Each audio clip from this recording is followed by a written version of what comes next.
था। प्रभुपाद की गीता पूरे विश्व में पॉपुलर हुई, उतनी पॉपुलर कोई गीता नहीं हुई, कोई भी गीता नहीं, लेकिन प्रभुपाद की गीता ने क्रांति कर दी, रेवोल्यूशन ले आया, क्योंकि प्रभुपाद जी ने गीता को जिया था। तो प्रभुपाद जी के बीच में एक व्यक्ति खड़ा होता है, कहता है प्रभुपाद मैं 1 घंटे में पूरी गीता रिसाइट कर सकता हूँ। प्रभुपाद जी कहते हैं 1 घंटा गीता जी लो।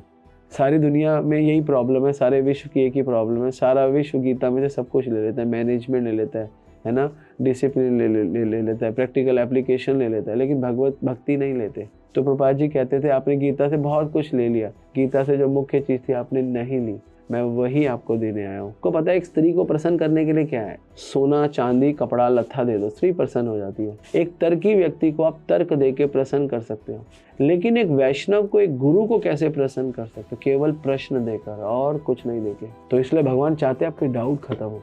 गीता आपके जीवन से आपके डाउटों को निकालना चाहती है, आपके जीवन से संशयों को निकालना चाहती है, क्योंकि हमने बहुत भारी मात्रा में संशय इकट्ठे कर लिए और वो संशय हमें प्रगति नहीं करने देते। तो अगर हम संशय में, अगर हम भोगों में, अगर हम इस भोग वृत्ति में, तो हमको निश्चित रूप से गीता की आवश्यकता है। और जो व्यक्ति सोचता है हमें गीता की आवश्यकता नहीं, वो मूर्ख है, क्योंकि गीता के बिना तो जीवन ही नहीं है। गीता ने तो परिवर्तन किया। हर किसी के जीवन में अगर परिवर्तन है तो गीता के माध्यम से, हर किसी के जीवन में, अदरवाइज कोई परिवर्तन नहीं है।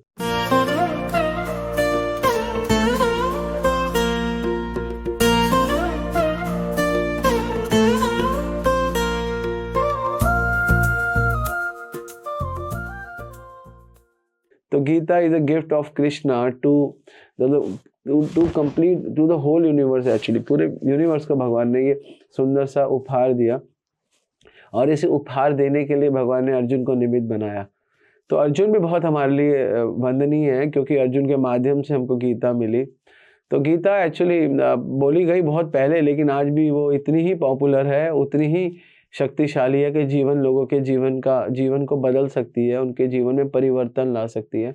700 श्लोकों में 18 अध्याय में इसको कंपाइल किया गया, और भगवान ने इसको कंपाइल किया। और मुख्य रूप से इसमें भाव की बातें नहीं हुई हैं, इसमें भाव की बात है लेकिन भाव को निकालना पड़ेगा, लेकिन इसमें मुख्य रूप से स्वभाव की बात है। गीता स्वभाव से शुरू होती है।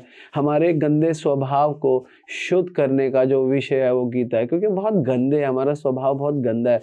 हम अंदर से किसी के लिए अच्छा नहीं सोचते, हम अपने लिए सोचते, हम बहुत कनिंग है, हमारे पास बहुत अच्छे अच्छे अवगुण हैं, जिन अवगुणों को लेकर हम जिंदा है।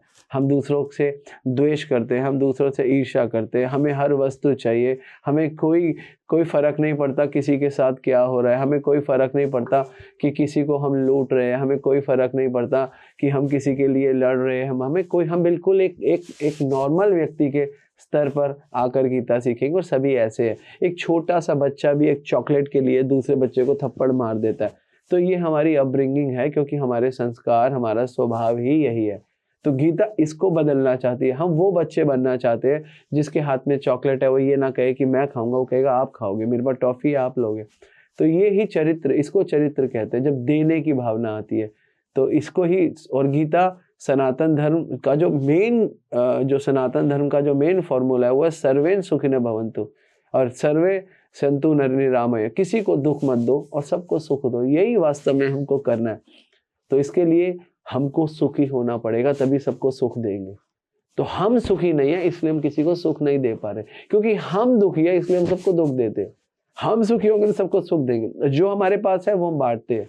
इस संसार में हम क्या बांट सकते हैं? जो हमारे पास है। हमारे पास ईर्ष्या है तो हम ईर्ष्या बांटते हैं, हमारे पास द्वेष है तो हम द्वेष बांटते हैं, हमारे पास दुख है तो हम दुख बांटते हैं। यही हम करते हैं। तो यहाँ भगवान 18 अध्यायों में अर्जुन को गीता बता रहे। तो गीत, और आज का हमारा टॉपिक गीत, संगीत, गीता, कंबाइन गीता। जब कृष्ण भगवान है तो गीत गाते हैं, तो गीत देते हैं। जब कृष्ण गुरु हो जाते हैं तो उसको संगीतमय कर देते हैं। तो इसलिए गीता गाई जाती है, गीता बोली नहीं जाती। भगवान ने अर्जुन को गीता कही, ये अच्छा है। भगवान ने अर्जुन को गीता बोली, अच्छा है। लेकिन भगवान ने अर्जुन का गीता गाई, ये सबसे अच्छा है। तो जब भगवान गीता के समय भगवत्ता को अंदर रखते हुए बाहरी रूप से गुरु को प्रकट कर रहे हैं। तो ये गीता है। गीता हमें सिखाती है कि अंदर कृष्ण होने चाहिए और बाहर गुरु की भावना होनी चाहिए। तो भगवान अंदर कृष्ण है, कृष्ण ही है, ऑब्वियसली कृष्ण बोल रहे हैं, लेकिन बाहर अपने गुरुत्व को निकाल कर प्रदर्शित किया। और गुरुत्व भी यही बताता है कि भगवान कौन है और यही बताया। गुरु बनकर भी कृष्ण ये अपने शर्माए नहीं कृष्ण के, मैं अहम सर्वस्व प्रभु, कृष्ण शर्माए नहीं, कृष्ण ने यही चीज बताई, अहम सर्वस्व प्रभु। तो गुरु चाहे कृष्ण बने, गुरु चाहे प्रभुपाद बने, गुरु चाहे चैतन्य महाप्रभु बने, गुरु यही कहेंगे कि कृष्ण भगवान है। तो कृष्ण भी गुरु है, तब भी यही कह रहे हैं कि कृष्ण ही भगवान है। तो ये गीता है एक्चुअली। तो इसमें ही गीत है और इसमें ही संगीत है, और ये गीत और संगीत को मिलकर ही गीता बनती है। तो गीता गाई जाती है, और भगवान ने 45 मिनट में इतना सुंदर गाना गाया है ना। तो वही गीता आज पूरे विश्व में फैल रहा है, यही भगवान यहाँ पे अर्जुन को बता रहे हैं। तो इसका और सबसे इम्पोर्टेंट है गीता, गीता कौन कह सकता है, गीता कहने का अधिकार किसको है, और गीता क्या केवल वाक्य है? नहीं नहीं, गीता कोई भी गा सकता, कोई भी बोल सकता है, कोई पढ़ के किसी को सुना सकता है, लेकिन वास्तव में जो गीता है वो वही गाए जो गीता जीता है। गीता जो जी कर किसी को सिखाएगा उसको समझ में आएगी, उसकी बुद्धि में जाएगी, उसके हृदय में उतरेगी। जो खुद गीता नहीं जीता, वो गीता कहता है तो किसी को इम्पैक्ट नहीं आता। प्रभुपाद की गीता पूरे विश्व में पॉपुलर हुई, उतनी पॉपुलर कोई गीता नहीं हुई, कोई भी गीता नहीं, लेकिन प्रभुपाद की गीता ने क्रांति कर दी, रेवोल्यूशन ले आया, क्योंकि प्रभुपाद जी ने गीता को जिया था। तो गीता को जीना पड़ता है, गीता जीने का विषय, गीता कहने का, सुनने का, मानने का विषय नहीं है। ये तो सब प्राइमरी स्टेजेस में ठीक है। आज भी कई जगह, आज उडुपी में है ना, उडुपी में 28 तारीख को मोदी जी आए है ना, और गीता 1 लाख लोग बोलेंगे। तो प्रभुपाद जी भी एक बार बॉम्बे में थे, तो 10,000 लोगों के बीच में लेक्चर हो रहा है।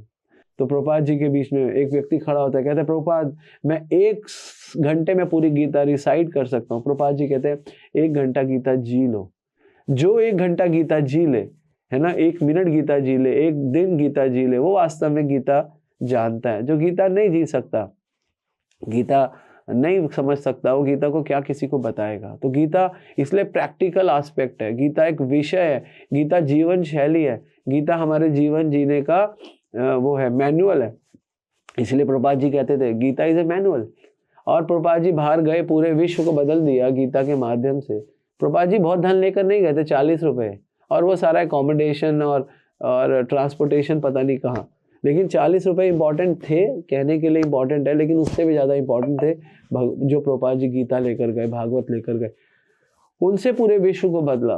पूरा विश्व बदल सकता है अगर आप गीता का ज्ञान पूरे विश्व को दोगे तो, अदरवाइज आप पूरे विश्व को कैसे बदलोगे? पूरा विश्व बदलना नहीं चाहता, उनको कोई फर्क नहीं पड़ता पूरे विश्व को कि हम ऐसे ही हैं। तो पहली बात तो हमको ये बताना है सबको कि आपको बीमारी है, और उसके बाद फिर उपचार देना है कि आप गीता लो।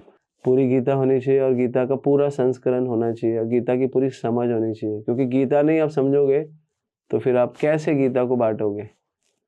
तो गीता को समझना पड़ेगा। इसलिए प्रभुपाद जी ने गीता को समझा और समझ के अपने जीवन में उतारा और उतार के बांटा। तो आज हमारा बेशक समय हो सकता है हम गीता समझ ले, लेकिन हमें उस स्टेज पे एक ना एक दिन आना पड़ेगा कि हमको गीता बांटनी पड़ेगी, वरना हमारा भी कल्याण नहीं होगा। यही प्रभुपाद जी बता रहे हैं। तो गीता के रचिता कौन है? भगवान कृष्ण। और गीता का सिद्धांत क्या है? गीता का सिद्धांत है क्या कहते हैं, depression leads to happiness, happiness leads to surrender. कैसे एक डिप्रेशन में पड़े व्यक्ति को, कैसे एक व्यक्ति जब डिप्रेशन में हो कैसे खुश हो, और वो खुश हो जाए और वो सुखी हो जाए, हैप्पीनेस मूड में आ जाए, और हैप्पीनेस मूड के बाद वो कैसे सरेंडर मूड में आए, कैसे शरणागत मूड में आए। That is important. तो ये बहुत ज़रूरी है। तो गीता हमें, क्योंकि अर्जुन सब कुछ जानता था, अर्जुन के पास सब ज्ञान था, अर्जुन के पास सब कुछ था, ऐसा कोई चीज़ नहीं थी जो अर्जुन के पास नहीं थी, लेकिन अर्जुन पूरी कलाओं से निपुण था, उसको धनुर्विद्या में श्रेष्ठ था, है ना, और उर्वशी को माँ बनाया, चरित्र में निपुण था। लेकिन फिर भी अगर आप चरित्र में भी अच्छे हो और आप सारी कलाओं से भी निपुण हो, फिर भी आपको एक ऐसे गुरु की आवश्यकता है जो आपको इस जगत से पार कराए। क्योंकि क्या होता है, हम बहुत जल्दी इस जगत के हाव भाव से डिप्रेशन में पहुंच जाते हैं, है ना। अर्जुन मोह के माध्यम से डिप्रेशन में पहुंच गया, अर्जुन को मोह हो गया, और उस मोह के कारण अर्जुन डिप्रेशन में आ गया। और जब अर्जुन डिप्रेशन में आ गया, भगवान ने उसको सुख का फॉर्मूला दिया।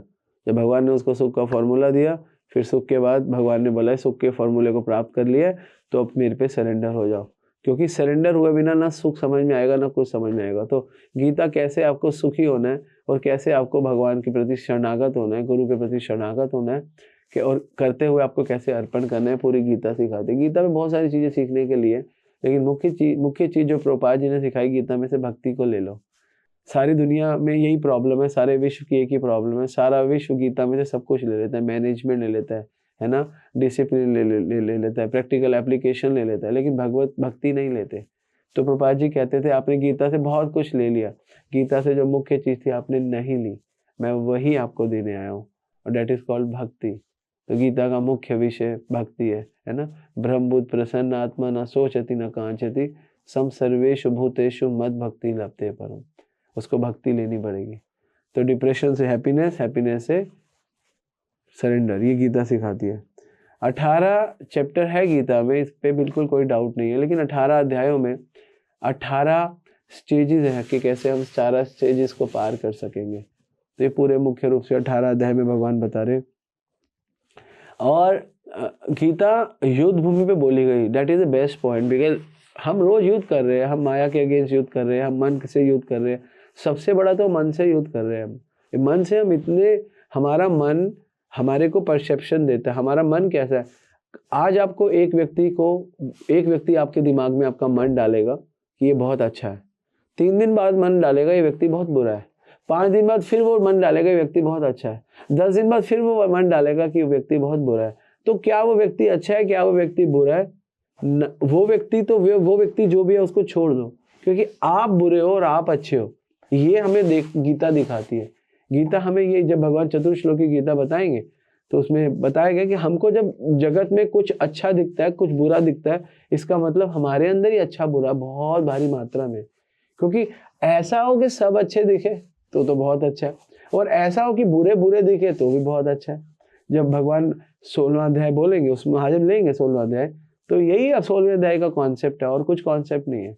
जब भगवान 15वें अध्याय के बाद उसको अर्जुन को पुरुषोत्तम योग देंगे, तो पुरुषोत्तम योग के बाद भगवान सीधे यही सिखाना चाहते हैं कि तुम देवी गुणों के लोगों को और आसुरी गुणों के लोगों को पहचान लो, ये तुम्हारे लिए बहुत अच्छा है। तो ये पूरी गीता है, और पूरी गीता का आज हम सारांश लेंगे। तो यहाँ पे बहुत सुंदर प्रभुपाद जी लिख रहे हैं, मुझे लगा कि हमें क्यों ये करना चाहिए, क्योंकि 18 अध्यायों में अर्जुन को पहला अध्याय पूरा दिया, अर्जुन ने बोला बोलो, इसलिए पहले शुरू में आप हर किसी को पूरा मौका दो बोलने का, उनके पूरे प्रश्न लो, और एक अच्छा वक्ता हमेशा सुनता है। पहले आप सुनो, आप क्या कहना चाहते हो, पूरा सुन लिया, फिर दूसरे अध्याय से बोलना शुरू किया। तो पहले अध्याय में अर्जुन बोल रहा है, अर्जुन बोलते हैं कि प्रभु, ये शुद्ध गीता शुरू होती है युद्ध भूमि से, धर्म की जो युद्ध भूमि है, धर्म क्षेत्र कुरुक्षेत्र संवेतायुत्सव माम का पांडवस्यैव किम कुर्वते संजय। हे संजय, हम ये धृतराष्ट्र बोलते हैं, धृत का मतलब होता है पक्का, जो अपने राष्ट्र से, अपने बच्चों से, अपनों से बहुत पक्का, उसको धृत कहते हैं। धृत मतलब जिसका डिटर्मिनेशन राष्ट्र में है, जो बहुत ज्यादा धृतित है, जिसके दिमाग में केवल राष्ट्र है। राष्ट्र मतलब सब कुछ, संसार है, उसको कहते हैं धृतराष्ट्र। तो धृतराष्ट्र वाचा है ना, धृतराष्ट्र क्या बोलते हैं, इस धर्म की भूमि पे मेरे और कौरवों के, मेरे और पांडवों के बच्चों के बीच में क्या हो रहा है मुझे बताओ। पहला ही सेंटेंस है मेरा और अपना, पराया। तो गीता शुरू होती है अपनों से और परायों से, जिसके दिमाग में ये विचार है, ये मेरा है, ये आपका है, ये पराया है, ये अपना है, उसके लिए, और ये हमारे मन में है। तो गीता सबके लिए है। तो कोई पूछता था, गीता भूषण में बलदेव विद्याभूषण जी बहुत सुंदर कमेंट्री लिखते हैं, why Gita is for all, because कहते हैं गीता स्टार्ट्स फ्रॉम मेरा और तुम्हारा। तो इसीलिए हम भी यही है, हमारा जीवन भी इसी से शुरू होता है, ये मेरा और वो तुम्हारा, या वो तुम्हारा और वो मेरा। तो जिसके जीवन में मैं और तू है, मेरा और तुम्हारा है, अच्छा और बुरा है, उसके लिए गीता है। और हम सबके पास ये चीज़ है, इसमें हमको एक्सेप्ट करना पड़ेगा, हमको मानना पड़ेगा, इसमें कोई डाउट नहीं है। हमारा जीवन इसी आधार पर चलता है। तो अर्जुन भगवान से बोलते हैं कि पहले अध्याय में, इसके बाद बहुत सारी सैन्य निरीक्षण होता है। दुर्योधन बोलता है मेरी सेना में ये है, उनकी सेना में वो है, फिर शंख ध्वनि होती है, उनके हृदय वितीर्ण होते हैं। फिर ये सब देख के अर्जुन के मन में आता है मेरे रथ को लेकर चलो, मैं देखना चाहता हूँ कौन मूर्ख व्यक्ति दुर्योधन की तरफ से लड़ रहे हैं। भगवान कहते हैं अच्छा मैं लेकर चलता हूँ, क्योंकि भगवान को तो बहुत सुंदर ज्ञान देना है।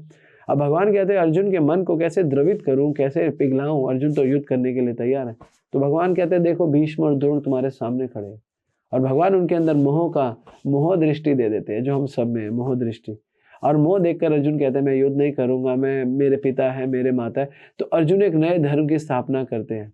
मोह में रहता हुआ व्यक्ति धर्म की बात करता है। धर्म की बात करनी चाहिए, लेकिन जब आप मोह में हो, आप क्या धर्म बताओगे।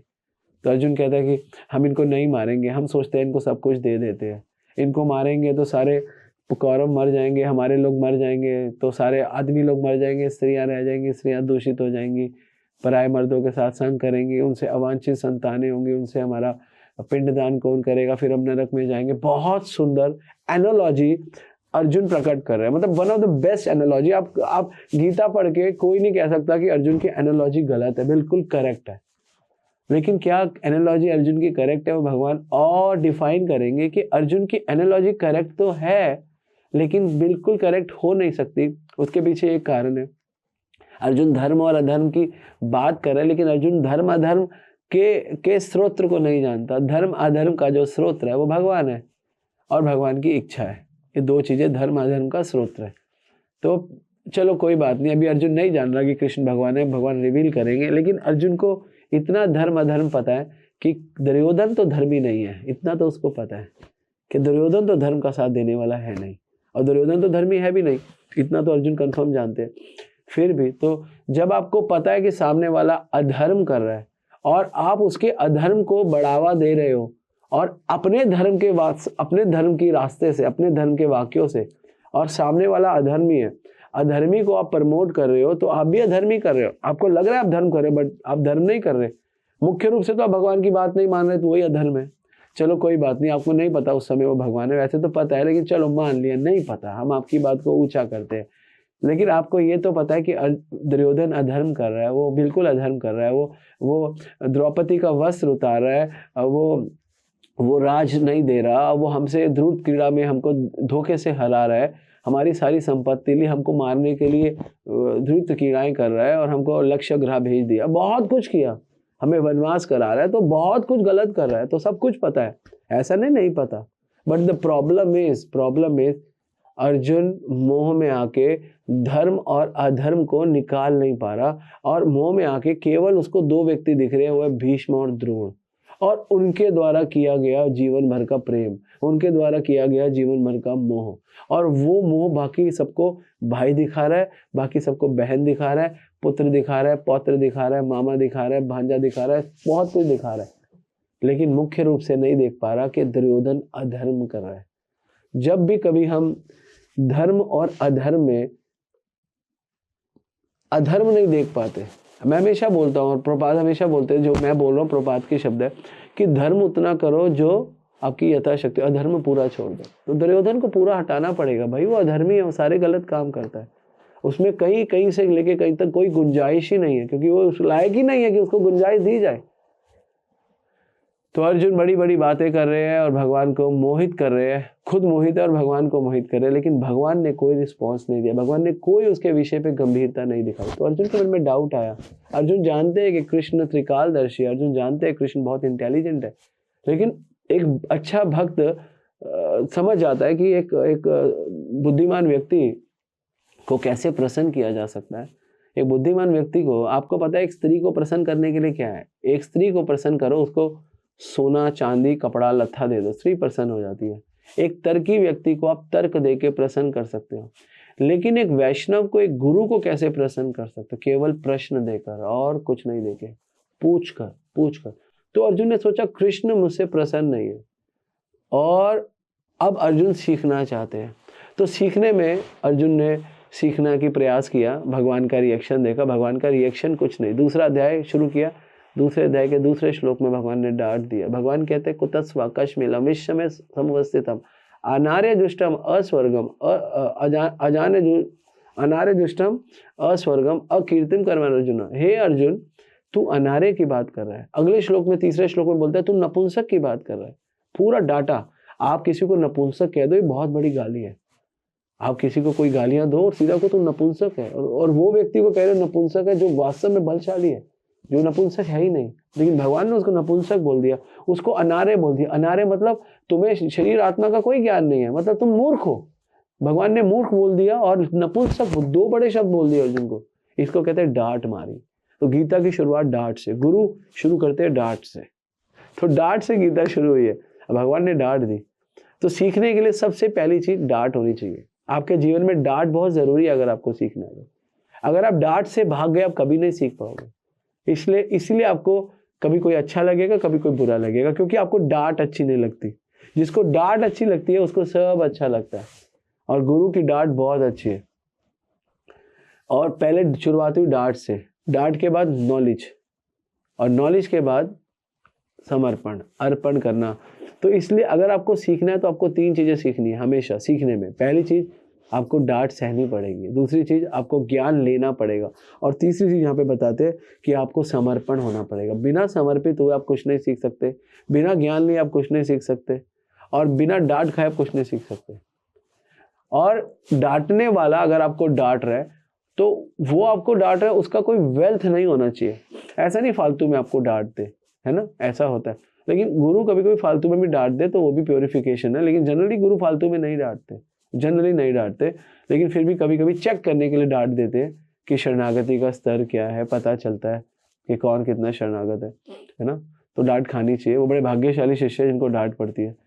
तो वो है गीता का, ये भी बड़ा सुंदर हमको भगवान यहाँ सिखा रहे हैं। यहाँ पे अर्जुन को भगवान ने शुरुआत करी, और शुरुआत में भगवान ने अर्जुन को कुछ बहुत ज़्यादा नहीं सिखाया, क्योंकि अर्जुन को इतना कैपेबल नहीं बनाया कि सब कुछ सीख जाए। भगवान ने शुरू करी गीता, और शुरू में भगवान ने अर्जुन को शरीर के बारे में थोड़ा सा बताया कि देहिनो अस्मि यथा देह कौमारम यौवनम जरा तथा देहांतर प्राप्ति धीरज सतनाम। तो अर्जुन ये शरीर थोड़ा बढ़ता है, फिर थोड़ा बूढ़ा होता है, मतलब स्थिर होता है, फिर जाता है। और क्यों भगवान ने ये दूसरे अध्याय के 13वें श्लोक में शरीर से शुरुआत करी, है ना, क्योंकि आत्मा के बारे में समझने के लिए शरीर का समझना जरूरी है। फिर भगवान ने आगे जाके न जायते म्रियते वा कदाचित् नायं भूत्वा भवितवा न भूय अजनित्य शाश्वत पुराणो हन्यते हन्यमाने शरीरे। शरीर और आत्मा के बारे में बताया। तुम अर्जुन, आत्मा कभी नहीं मरती। फिर भगवान ने बताया जात सही ध्रुव मृत्यु, और शरीर की मृत्यु पक्की है, लेकिन फिर उसके बाद शरीर मिलता है। फिर भगवान वंशान से जीवाणी यथा विहाय नवानी ग्रहाती नरोपणे। और ये जो कपड़े बदलने के समान है शरीर को, तो शरीर को नीचे करते हुए भगवान ने आत्मा का ज्ञान दिया। अर्जुन को दूसरे अध्याय में शुरुआत करी।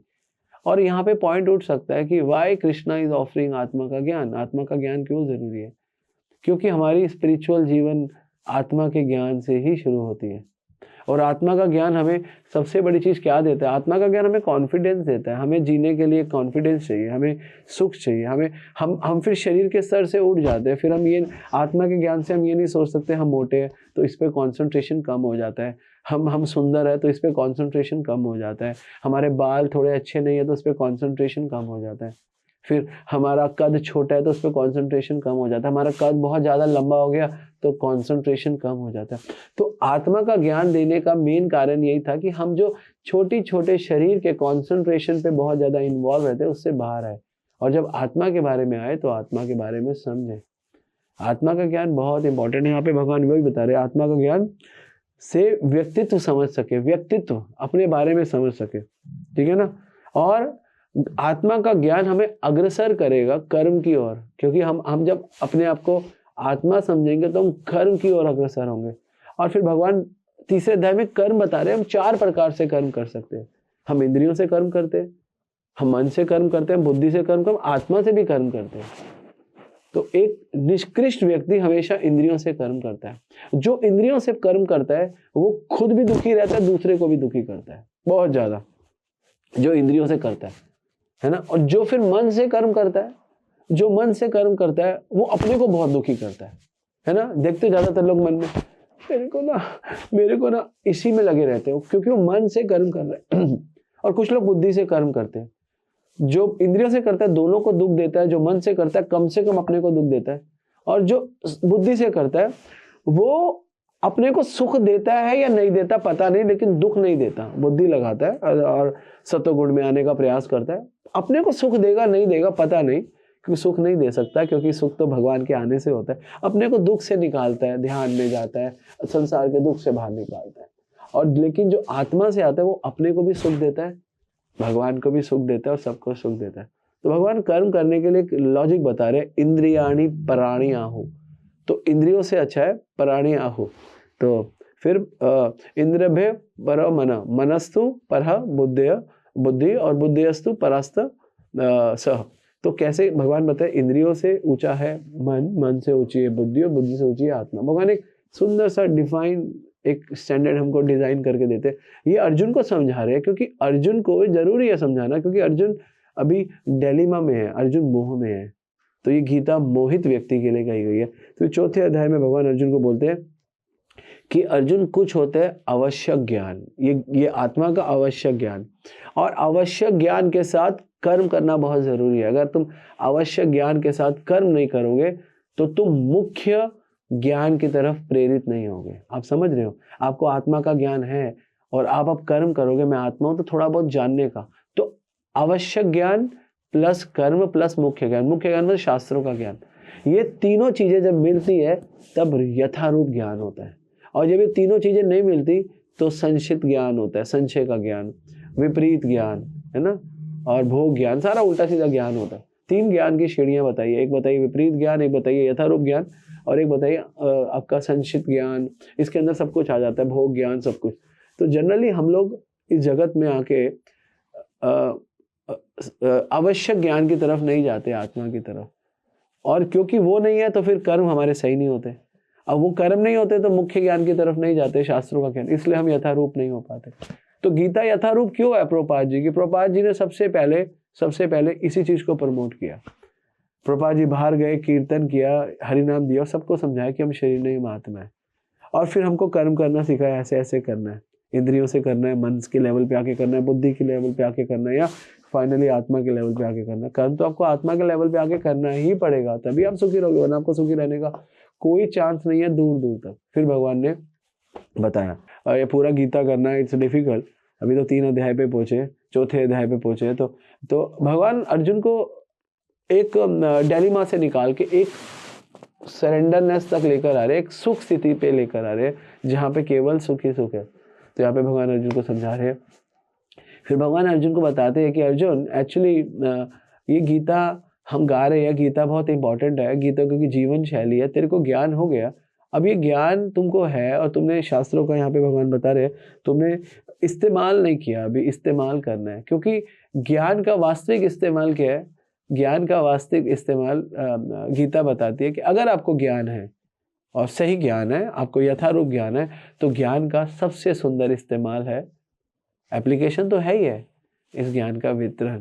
क्योंकि आप चाहते हो ना, क्योंकि जब आप ज्ञान में आ जाओगे तो आप इस फॉर्मूले पे आ जाओगे। सनातन फॉर्मूला क्या है?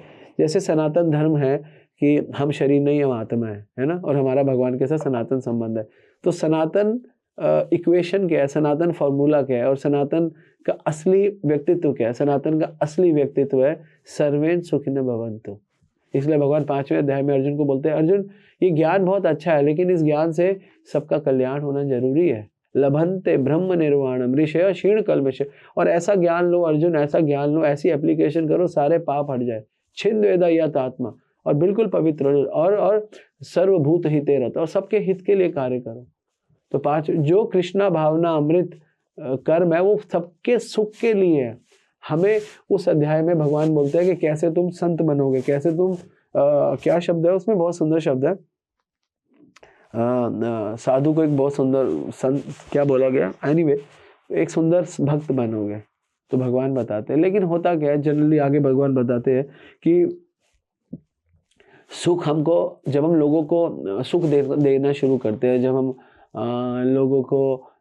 लोगों का हित करने लगते हैं और लोगों के लिए रहते हैं, लोग हमको बहुत प्रेम करते हैं, और हमको प्रेम हम हर व्यक्ति को चाहिए। और प्रेम से आप प्रेम क्या है ना, प्रेम आपको सुख देता है।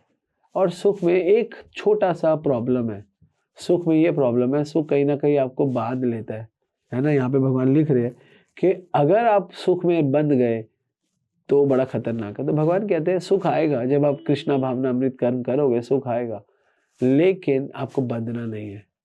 तो आपको क्या करना है, आपको ध्यान देना है, क्योंकि सुख में आप बंधोगे तो ध्यान देना है। तो भगवान अर्जुन को यही सिखाते हैं कि ध्यान बहुत जरूरी है। और ध्यान देने के लिए भगवान बोलते हैं कि आपको बार बार अपने आप को कॉन्सेंट्रेट करेगा। और ये ध्यान आपका बिगाड़ेगा कौन? आपका मन। तो भगवान बोलते हैं यत यत निश्चलित मनः, है ना। और चंचलम अस्थिरम, ये मन इतना अचंचल है अर्जुन, इतना अस्थिर है कि इसको आपको क्या करना पड़ेगा? ततस्त क्या कहते हैं, नियम में एतत, उसको नियम में लाना पड़ेगा, नियम में लाना पड़ेगा, है ना।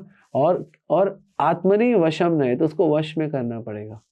तो ध्यान का मतलब क्या? ध्यान का मतलब योगी लोग सोचते हैं जाके ध्यान लगाओ और वृंदावन जाओ और कुछ भी करो, अपना भजन करो, या फिर कोई लोग चाहते हैं कि जंगलों में जाओ, कोई लोग कहते हैं हिमालय में जाओ। भगवान रेकमेंड नहीं कर रहे। भगवान कह रहे हैं ध्यान का मतलब है अपने मन को सेवाओं में लगाओ और स्थिर करो। जो अस्थिर है, हमारा मन स्थिर नहीं है, हमारे मन को स्थिर करना बहुत जरूरी है। भगवान ये बता रहे कि जिसका मन स्थिर नहीं है उसका कुछ स्थिर नहीं है।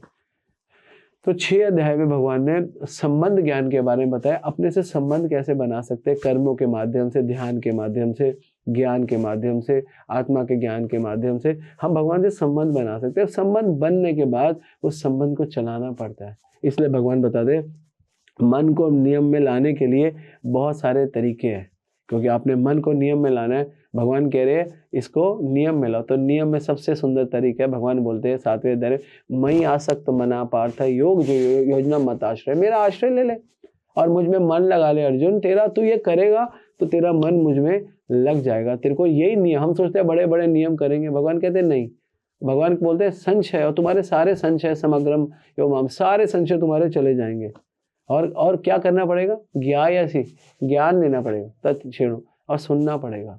तो ये बहुत इंपॉर्टेंट है। भगवान चाहते हैं कि हम ऐसा करें। फिर भगवान 8वें अध्याय में अर्जुन को बताते हैं, अर्जुन अब तुमने मेरे बारे में जान लिया है ना, और यहाँ पे मेरे बारे में सुनो और तुम्हारा संशय जाएगा। फिर आगे भगवान बताते हैं लेकिन मेरे बारे में जानना, केवल मेरे बारे में ढंग से जानना है तो पूरे 8 चीज़ों को जानो। 8 चीज़ें क्या भगवान बता रहे हैं? पहले बता रहे जगत, आत्मा, परमात्मा, कर्म, देवता, ब्रह्म, यज्ञ और मृत्यु। इन 8 चीज़ों के बारे में जानना है। कौन सा?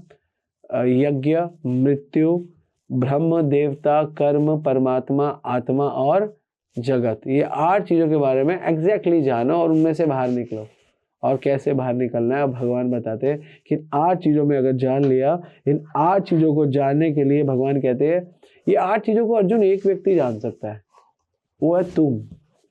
और वो क्यों अर्जुन तुम? 9वें अध्याय में भगवान शुरुआत करते तुम जान सकते हो इन 8 चीज़ों को क्योंकि तुम ईर्ष्या नहीं करते। अगर सीरियसली अगर आपको भगवान को जानना है, ब्रह्म को जानना है, जगत को जानना है, देवता को जानना है, परमात्मा को जानना है, यज्ञ को जानना है, मृत्यु को जानना है, तो आप शास्त्रों पे ना डाउट मत करो, संशय मत करो, भक्तों पे संशय मत करो, भगवान पे संशय मत करो। तो भगवान अर्जुन को बोलते हैं इदम तू ते गुह्यतम प्रवीक्ष्यामि अनसूयवे ज्ञानम विज्ञानम सहितम यद गत्वा मोक्षसे अशुभात्। अगर तू मुझको जानना चाहता है तो तू संशय हटा दे। बिल्कुल भगवान संशय के अगेंस्ट है। Krishna is totally against of संशय, इसलिए वही व्यक्ति मुझे जान पाए। भगवान वही बताते हैं। और फिर भगवान इसमें बहुत सुंदर सुंदर विधि बता रहे हैं।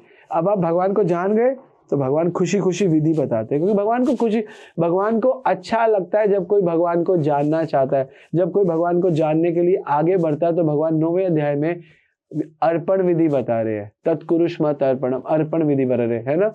सतत कीर्तयन्तो माम, कीर्तन विधि बता रहे हैं। भोग विधि बता रहे, पत्रम पुष्पम फलम। तो भगवान विधियां बता रहे हैं मुझे कैसे प्लीज कर सकते हो। बहुत सुंदर तरीके से भगवान 9वें अध्याय में विधि, इसलिए 9वां अध्याय एक्चुअली प्रैक्टिकल अध्याय है। अगर 9वां अध्याय कोई एप्लीकेशन में ले आए, है ना, भोग विधि ले आए और कीर्तन विधि ले आए और आपका अर्पण विधि ले आए, तो हमें दिक्कत क्या है? हमारा परफेक्शन चलेगा। और इसी अध्याय में भगवान अर्जुन को बता रहे हैं कि मैं ही वास्तव में पिता हूँ इस पूरे जगत का, इसलिए मुझे अर्पण करो। पिता हमस्य जगतो माता दाता पितामह। और जो मुझे नहीं जानता वो मूर्ख है। अब जानन्ति मां मूढ़ा मानुषी तनु आश्रितम परम भाव जानते मम भूत महेश्वर। जो मुझे नहीं जानता वो मूर्ख है अर्जुन। अब जानन्ति मां मूढ़ा, मूर्ख है वो व्यक्ति, मुझे नहीं जानता, ही इज अ नॉनसेंस। ये भगवान बताते। तो भगवान अर्जुन को अब उस लेवल पे लेगा कि संबंध तो है अर्जुन तेरा मेरे से, लेकिन साथ में तेरे को विधि भी पता होनी चाहिए उस संबंध को कंटिन्यू करने की। हम जानते हैं, आप मुझे जानते हो, है ना, कि आप मुझे जानते हो कि मेरा नाम परेश है, लेकिन आपको ये जानना पड़ेगा तो हाउ टू प्लीज परेश प्रभु, है ना। तो परेश प्रभु को प्लीज करना है। ऑफर गुड फूड मुझे बहुत पसंद है ना। If you want to please someone, अपनी वाइफ को प्रसन्न करना चाहते हो तो उसको क्या, उसको साड़ी बहुत पसंद है। अगर आप जानते हो कि आपका मित्र है, उसको क्या पसंद है, उसके लिए क्रिकेट बैट बहुत अच्छा है, तो आपको जानना पड़ेगा। तो भगवान ही अर्जुन को बता रहे हैं, जब तक आप जानोगे नहीं, how can you offer to someone and what you are offering them. इसलिए भगवान 10वें अध्याय में अर्जुन को बताते हैं कि अर्जुन मैं तुझे बताता हूँ, 9वें अध्याय बता दिया, मुझे ये सब चीज़ें अच्छी लगती है। अब अर्जुन के मन में क्यूरियोसिटी है कि अर्जुन जानना चाहता है, मैं आपको समझ रहा हूँ, कुछ अलग समझ रहा हूँ, क्या मैं सही समझ रहा हूँ? भगवान कह रहे हैं हाँ सही समझ रहे। तो भगवान चतुर्श्लोकी गीता में अर्जुन को बोलते हैं तो सही समझ रहे कि अहम सर्वस्व प्रभु, मैं ही सबका हूँ। भगवान अपने बारे में बता रहे हैं। भगवान यहाँ बताते हैं कि आई एम द सुप्रीम, मैं सुप्रीम हूँ, पहली चीज। और अर्जुन दूसरी चीज ये सीख ले कि I am only available for my devotees, मच्चित मत गत प्राणा बोधयंत परस्पर कथयंत शमाम नित्य तुष्यंति च रमन्ति च। मैं सिर्फ अपने भक्तों के लिए अवेलेबल हूँ। फिर भगवान बताते हैं why I am available for them, because they are special to me, है ना, मैं उनको, वो मेरे लिए स्पेशल है। तेषाम सतयुक्ता नाम भजताम प्रीति पूर्वकम ददामि बुद्धि योग, वो मेरे लिए स्पेशल है, इसलिए मैं उनके लिए अवेलेबल हूँ। और सबके लिए मैं अवेलेबल नहीं हूँ। मेरी माया अवेलेबल है, मेरा निराकार रूप अवेलेबल है, मेरा भोग अवेलेबल है, और मेरा ब्रह्म रूप अवेलेबल है। मेरी फालतू की चीज़ें सब जगह अवेलेबल है। और ज़्यादातर लोग भगवान का भोग लेना चाहते हैं, भगवान को भोग देना नहीं चाहते, भगवान को ऑफर नहीं करना चाहते, भगवान से लेना चाहते हैं। तो भगवान कह रहे। और चौथी चीज़ भगवान बड़ी सुंदर बोलते हैं, और जो व्यक्ति ऐसे होते हैं उनके ज्ञान में मैं उनके हृदय में ज्ञान का दीपक जला देता हूँ। तेषाम अनुकम पार्थम अहम ज्ञान जमतमः नाश्यामि आत्मभावस्य ज्ञान दीपेन भास्वता। मैं ज्ञान का दीपक जला देता हूँ, उसके हृदय को मैं प्रफुल्लित कर देता हूँ, उसके हृदय को सुंदर कर देता हूँ। अब फिर 11वें अध्याय में भगवान बोलते हैं कि मैंने प्रैक्टिकल प्रूफ दे दिया, जो मैंने बोला भगवान ने सब कुछ दिखाया, अपना भगवान ने विराट रूप दिखाया, है ना। 11वें अध्याय में भगवान पूरा दिखा रहे, 10वें अध्याय में ऐश्वर्य बता रहे, 11वें अध्याय में विराट रूप दिखा रहे। अब ये सब दिखाने के बाद अर्जुन को भगवान पे पूरा समझ में आ गया, और भगवान अर्जुन को बोलते हैं कि अर्जुन भक्ति कर और कुछ मत कर, फालतू कुछ नहीं करना, बाकी सब चीजों में कलेश ही कलेश है। कलेशो अधिकतर तेषाम अव्यक्त आसक्त चेतसाम अव्यक्त ही गतिर दुखम। और ये जो अव्यक्त रूप मेरे को, ये फलानू, मैं निराकार, मैं परमात्मा, मैं फलाना, मैं हूँ, मैं हवा, मैं देवी देवता, सब भगवान के सब फिनिश, चिक चिक चिक चिक चिक। भगवान कहते हैं सब में कलेश है, भक्ति के में कलेश नहीं होना चाहिए। तो भक्ति में कलेश है तो काय की भक्ति है।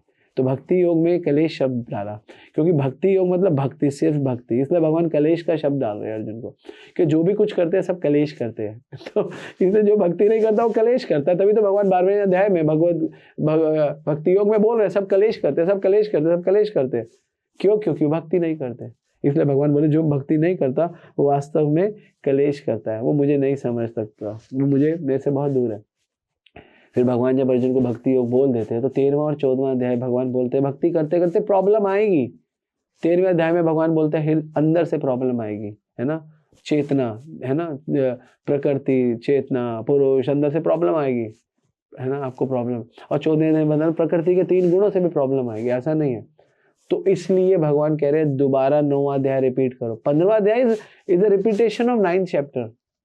सीरियसली अगर आप देखो तो 15वें अध्याय में भगवान और क्लैरिटी से, क्योंकि भक्ति करते करते हमें दुविधाएं आती है, हमें दुख आता है, इसलिए भगवान ने 15वां अध्याय बोला। 15वें अध्याय में बोला ये होगा क्योंकि जगत उल्टा है अर्जुन, तेरे को आएगी प्रॉब्लम। ये उद्मूलम अधम शाखम अश्वत्थम प्राहुअव्ययम छंदासि यस्य पंडानि यस्य वेद स वेदित। इस जगत में प्रॉब्लम आएगी, 100% आएगी, ऐसा नहीं हो सकता प्रॉब्लम नहीं आएगी। इसलिए भगवान ने दोबारा 9वां अध्याय रिपीट किया। वो पुरुषोत्तम योग भी 9वां अध्याय है, बल्कि उससे ज्यादा और ज्यादा डिटेल में भगवान बोल रहे हैं 15वें अध्याय में, है ना। यो मामे अस्समुड़ा जानति पुरुषोत्तम, जो मुझे पुरुषोत्तम जानता है, स सर्वविद भजन्ति माम, क्या स सर्वविदम माम सर्वभावेन भारत, उसके सारे काम बन जाते हैं। किसके सारे काम बन जाते हैं? यो मामे अस्समुड़ा जानति पुरुषोत्तम, जो मुझे जान लेता है पुरुषोत्तम, उसके सारे काम बन जाते हैं। फिर भगवान 16वें अध्याय में अर्जुन को बोलते हैं अर्जुन मैंने दोबारा 9वां अध्याय रिपीट किया, अब तू पक्का मेरा भक्त बन गया। हाँ, अब तेरे अंदर एक क्वालिटी आएगी। क्या क्वालिटी आएगी प्रभु? मेरे अंदर क्या क्वालिटी आएगी? अब तू देवी गुण और आसुरी गुण के लोगों के बारे को जान सकता है। मैं तेरे को डेफिनेशन दे रहा हूँ, वैसे होंगे वो वैसे होंगे, लेकिन तुम भी जान सकते हो। जो 15वें अध्याय तक परफेक्ट हो गया गीता में, वो 16वां अध्याय में आसुरी लोगों को पकड़ लेगा। इसलिए गुरु महाराज प्रभुपाद मिनट में लोगों को जान जाते थे, क्योंकि वो 2 बार एक बार 9वें अध्याय में भगवान से सीक्रेट ले चुके हैं और 15वें अध्याय में ले चुके हैं। तो रिपीटेशन है भगवान का 9वां और 15वां। फिर 16वें वो जान सकता है। 17वें अध्याय में क्या है? 17वें अध्याय में भगवान बताते हैं क्योंकि तुम आसुरी गुणों को जान चुके हो, देवी गुणों को जान चुके हो। लेकिन देवी गुणों में बहुत सारे वेरिएंट है और आसुरी गुणों में बहुत सारे वेरिएंट है। तो जनरली भगवान कह रहे हैं देवी गुणों में बहुत सारे वेरिएंट है। मेरे को मानते हैं लेकिन फिर भी उनके श्रद्धा के विभाग अलग अलग है, अलग अलग तरीके से। तो भगवान कहते हैं ऐसे जो लोग होते हैं उनकी वाणी की तपस्या बहुत इंपॉर्टेंट मैटर करती है, शरीर की तपस्या और मन की तपस्या। अनुद्वेग करम वाक्यम, है ना, सत्यम प्रियम हितम चयत। तो वो लोगों के वाक्यों से तुम उनको पहचान सकते हो और ऐसे वाक्य नहीं बोलने चाहिए, तो भगवान बताते हैं। और फाइनली 18वां अध्याय बहुत इंपॉर्टेंट है। लोग सोचते हैं 18वें अध्याय में क्या है? 18वें अध्याय में तो पहले 3 गुण है, फिर खाने के 3 गुण, सोने के, धृति, गति, ये सब कुछ है। बार बार 30-40 श्लोकों तक तो भगवान यही बताए जा रहे हैं। रेपिटेशन पे रेपिटेशन पे रेपिटेशन है कि धृति सतोगुणी कौन सी होती है ना, बुद्धि सतोगुणी कौन सी होती है, कर्म सतोगुणी कौन से होते हैं और मन सतोगुणी कौन सा होता है। बहुत सारा कुछ भगवान बताते हैं वास्तव में। क्योंकि अर्जुन का प्रश्न था, अर्जुन कहता है प्रभु त्याग करूं या संन्यास की तरफ जाऊं? तो भगवान समझाना चाहते हैं अर्जुन को कि संन्यास की तरफ जाए या संन्यास या त्याग में क्या फर्क है। एक्चुअली अर्जुन सोच रहा है मैं संन्यास ले लूं सब चीजों से, ऐसा अर्जुन सोचा क्योंकि सन्यासी लोग तो संन्यास लेते हैं, सब छोड़ देते हैं, वो श्रेष्ठ है। लेकिन भगवान यहाँ पे एक बहुत सुंदर फॉर्मूला सब जीवों के लिए लाते हैं। वो सन्यासी नहीं है जिसके अंदर त्याग की भावना नहीं है, और जिस गृहस्थ के अंदर त्याग की भावना है वो सन्यासी है। एक्चुअली ये सिद्धांत भगवान अर्जुन को दे रहे हैं।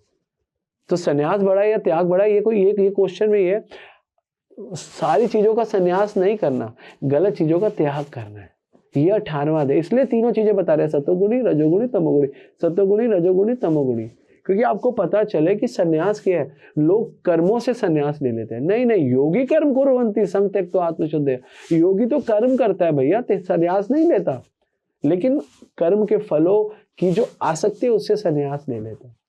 तो सन्यास को बहुत सुंदर डिफाइन किया गया और त्याग को बहुत सुंदर डिफाइन किया गया। त्याग हमें मेजरमेंट देता है, हमें सिखाता है कि भौतिक चीजें जो है वो त्यागने योग्य है, उनका अति त्यागने योग्य है। भौतिक चीजें यूज करो कि भगवान की सेवा में और आपके यूज पर्पस में, आपको जीने में काम आ जाए। आपको रोटी सब्जी दाल रोटी खानी है, जरूर खाओ, क्योंकि आप में उसमें शक्ति आएगी, उसी से आप सेवा करोगे। लेकिन भगवान को अर्पण क्यों ना करो भाई, क्योंकि उन्होंने दिया, उनका रिमेम्बरेंस क्यों खत्म कर दे। तो इसलिए 18वां अध्याय बहुत इंपॉर्टेंट है। त्याग और सन्यास को ये एक ऐसा, मायावादी इस पे अलग डेफिनेशन करता है। मायावादियों की डेफिनेशन समझोगे, वो इनको एक कर देते हैं कहते हैं दोनों एक ही है। मैंने चिन्मय वालों की किताब पढ़ी, वो तो कहते हैं both are same but it's a different way actually, but no it's different actually. त्याग मीन्स, त्याग का जो असली मतलब है वो यही है कि आप गलत चीजों का त्याग मत करो, और सन्यास का यही मतलब है कि आप अच्छी और क्या कहते हैं गंदी चीजों का सन्यास करके उस सन्यास को अच्छी चीजों में यूज करो। तो दोनों का फर्क बहुत ज्यादा नहीं है। लेकिन हाँ, अर्जुन का प्रश्न बिल्कुल वैलिड है। संसार से सन्यास नहीं लेना, घर सन्यास नहीं लेना। अगर घर सन्यास लेना है तो भी एक पर्पस से लेना है। जो ब्रह्मचारी कल बन के सन्यासी बनते हैं, कोई गृहस्थ सन्यासी बनता है, कोई भी सन्यासी बन सकता है, तो वो सन्यासी का मतलब ये नहीं है उसने सबसे सन्यास ले लिया। हाँ, उसने गृहस्थी के कार्यों से सन्यास लिया, लेकिन भगवान के कार्यों से सन्यास नहीं लिया। वो इसलिए गृहस्थी से सन्यास लिया कि भगवान के कार्य और अच्छे कर सके। तो कोई सन्यास नहीं है उसके जीवन में संसार भगवान के कार्यों का। सन्यास का केवल मतलब है संसार के कार्यों से सन्यास। और ये तो भक्त भी रह के गृहस्थ भी कर सकता है, गृहस्थ भी कर सकता है। गृहस्थ भी जो चीजें भगवान की सेवा में नियुक्त नहीं है उनका त्याग कर दे। तो त्याग और सन्यास अगर आप बहुत बुद्धिमानों देखो तो एक ही है, ज्यादा फर्क नहीं। ये गीता सिखाती है, और ये 18 अध्याय में भगवान ने अर्जुन को यही सिखाया, मुख्य रूप से यही सिखाया। तो इसलिए हम गीता के अगर स्टूडेंट है तो कैसे, और अर्जुन ने ये सब कुछ सीख के भगवान को धन्यवाद बोला और बोला आपने मेरे सारे नष्ट मोह, क्योंकि शुरुआत मोह से हो रही है, तो अर्जुन एक्सेप्ट करता है नष्ट मोह स्मृति लब्ध्वा त्वत् प्रसाद मय अच्युत, है ना। गतो अस्मि स्थितो अस्मि गत संदेह करिष्यसि वचनम। तो आपके वचन सुन के मैं स्थित हो गया हूँ, मेरे सारे डाउट खत्म हो गए। तो इसलिए भगवान चाहते हैं आपके डाउट खत्म हो। गीता आपके जीवन से आपके डाउटों को निकालना चाहती है, आपके जीवन से संशयों को निकालना चाहती है, क्योंकि हमने बहुत भारी मात्रा में संशय इकट्ठे कर लिए और वो संशय हमें प्रगति नहीं करने देते। तो अगर हम संशय में, अगर हम भोगों में, अगर हम इस भोग वृत्ति में हैं, तो हमको निश्चित रूप से गीता की आवश्यकता है। और जो व्यक्ति सोचता है हमें गीता की आवश्यकता नहीं, वो मूर्ख है, क्योंकि गीता के बिना तो जीवन ही नहीं है। गीता ने तो परिवर्तन किया। हर किसी के जीवन में अगर परिवर्तन है तो गीता के माध्यम से, हर किसी के जीवन में, अदरवाइज कोई परिवर्तन नहीं है। जो गीता का स्टूडेंट नहीं है, जो सहजिया लोग गीता भागवत नहीं पढ़ते, केवल वृंदावन में रहते हैं और इतनी मोटी मोटी मालाएं पहनते हैं और व्हाट्सएवर आई डोंट नो, और यहाँ पे पूरा, और वो उनका जीवन परिवर्तित नहीं है, उनसे कोई सेवाएं नहीं होती। सेवाएं करने के लिए आपको गीता के ज्ञान में घुसना पड़ेगा। इसलिए आप गुरु ऐसे नहीं बन सकते कि आप सहजिया हो। सहजिया गुरु नहीं, आप ज्ञान होना चाहिए, और ज्ञान के बाद उस ज्ञान को आपके जीवन में आत्मसात किया होना चाहिए, एप्लीकेशन होनी चाहिए, आपके मन में लोगों के लिए करुणा होना चाहिए, प्रचार की भावना होना चाहिए। ये है गीता। गीता सीखने वाला, गीता में जो धुरंधर है वो प्रचार करेगा, और गीता में जो धुरंधर नहीं है वो रोएगा। वो गीता का होकर भी गीता का नहीं है, क्योंकि वो गीता से उत्साहित नहीं हो पा रहा, गीता उत्साह नहीं दे पा रही। जो ग्रंथ आपको उत्साह ही नहीं दे पाए, है ना, जो गीता आप पढ़ते हो, गीता ने आपको उत्साह ही नहीं दिया, तो आपका क्या जीवन है।